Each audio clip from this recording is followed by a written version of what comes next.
বিজেপির এজেন্টের বাড়ির দরজায় সাদা থান ঘিরে চাঞ্চল্য। হিঙ্গলগঞ্জে অভিযুক্ত তৃণমূল, অভিযোগ অস্বীকার শাসকের। অঞ্জলি সিল্ক এখন আমাদের দুটি শোরুম হাবড়া ও বনগাঁতে।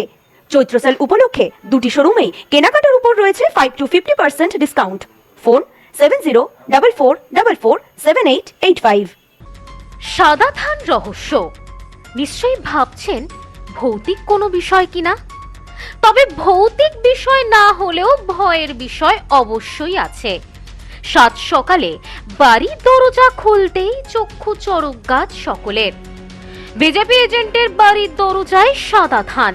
তবে কি হুমকি দেওয়া হচ্ছে এজেন্টকে? অন্তত এই ঘটনা তো সেই কথাই বলছে। কিন্তু কে বা কারা রেখে গেল এই সাদা থান? যদিও এই ঘটনায় অভিযোগের তীর তৃণমূলের দিকে। ভোটের ফলাফল ঘোষণার ঠিক একদিন আগে এমন ঘটনায় রাজনৈতিক তোড়জা একেবারে তুঙ্গে। ঘটনাটি ঘটেছে উত্তর 24 পরগনার হিঙ্গলগঞ্জ বিধানসভার কালীতলা গ্রাম পঞ্চায়েতের 243 নম্বর বুথ এলাকায়। সম্প্রতি শেষ হয়েছে বিধানসভা নির্বাচন। আগামী 4 মে অর্থাৎ সোমবার বিধানসভা নির্বাচনের ফলাফল ঘোষণা।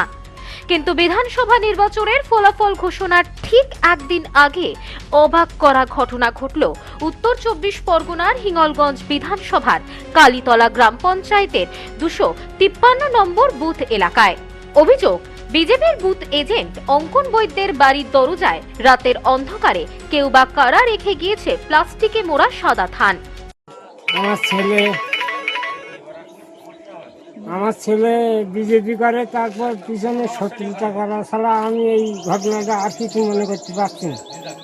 স্থানীয় সূত্রে জানা যায়, এদিন ভোরবেলা বাড়ির দরজা খুলে বেরোতেই চক্ষু চড়ক গাছ বিজেপি বুথ এজেন্ট অঙ্কন বৈদ্যের মায়ের। তিনি দেখেন বাড়ির দরজার সামনে প্যাকেটে মোড়া অবস্থায় রয়েছে একটি সাদা থান, যা দেখে ভয় পেয়ে যান তিনি। চিৎকার চেঁচামেচি করতেই বাইরে বেরিয়ে আসেন পরিবারের সদস্যরা, ছুটে আসেন প্রতিবেশীরাও।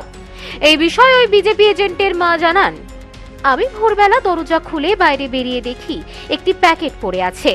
সামনে গিয়ে দেখি প্যাকেটের মধ্যে রয়েছে সাদা থান। এরপর আমার এক প্রতিবেশী বাইরেই দাঁড়িয়েছিলেন, তিনি দেখে ছুটে আসেন। পরিবারের সদস্যরাও বেরিয়ে আসে আমার চিৎকার শুনে। আমার মনে হয় তৃণমূলই কাজ করেছে আমার ছেলেকে ভয় দেখানোর জন্য। আমরা চাই প্রশাসন এর বিরুদ্ধে ব্যবস্থা নিক। বলছে বাবা তুই ওঠো বলে আমি তুলসীর পাতা তুলছিলাম, তুলতে গিয়ে বলছে ও বেরিয়ে বলছে মা পেপারটা সরিয়ে দাও। তা আমি পেপারটা সরাতে ফিরেই দেখি এই পেপারে খোলে এই প্যাকেটটা। আমি তো বাবা এই প্যাকেট কেন? তা বলছে কি আমি তো জানি না। তারপর আমি হাত দিয়ে দেখি যে থান কাপড় কেন। আর ও হরিদাস কাটি হরি গায়েন ছিল এখানে দাঁড়িয়ে, ও দেখে গেছে যে এই থানটা, ও আমি হাত দেওয়ার আগে ও দেখেছে যে থানটা ওখানে আছে।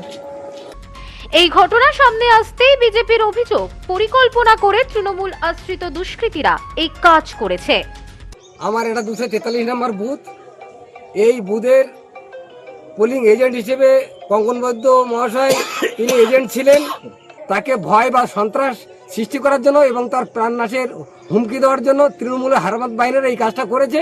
আমি প্রশাসনের কাছে এর সুবিচার চাই যে আপনারা সতর্ক থাকুন। হারমাত বাহিনীরা যখন যে কোনো মুহূর্তে যে কোনো দুর্ঘটনা এরা ঘটাতে পারে। যদিও তৃণমূলের বিরুদ্ধে ওঠা এই সমস্ত অভিযোগ অস্বীকার করে তৃণমূলের দাবি, অভিযোগ সম্পূর্ণ ভিত্তিহীন। বিজেপি নিজেরাই চক্রান্ত করে, তারপরই ওরা এইসব ঘটনা ঘটাচ্ছে এবং শাসক দলকে বদনাম করার চেষ্টা করছে। তবে এসব করে কোনো লাভ হবে না। 4 মে ফলাফলে তার প্রমাণ মিলবে। ফল প্রকাশের ঠিক একদিন আগে এই ঘটনাকে কেন্দ্র করে দেখা দিয়েছে রাজনৈতিক চাপানুতর। তবে স্থানীয় পুলিশ প্রশাসনের পক্ষ থেকে পুরো বিষয়টি খতিয়ে দেখা হচ্ছে বলে আশ্বাস দেওয়া হয়েছে। Bureau report, news no man's land, Hingalganj. India's top selling electric scooty প্রাকৃতি। এখানে ইলেকট্রিক স্কুটির ভ্যারাইটিস, উন্নত প্রযুক্তির মডেল সহ ছোট বাচ্চাদের ইলেকট্রিক জিপ, বাইকের বিপুল সম্ভার। এছাড়াও আমাদের এখানে ইলেকট্রিক সাইকেলও পাওয়া যায়। রয়েছে ফিন্যান্সের সুবিধা। Mrs RM enterprise, proprietor Rajib Roy. ঠিকানা মতিগঞ্জ, বনগাঁ, স্টেট ব্যাংকের বিপরীতে, ফায়ার ব্রিগেড রোড। ফোন 7908183121।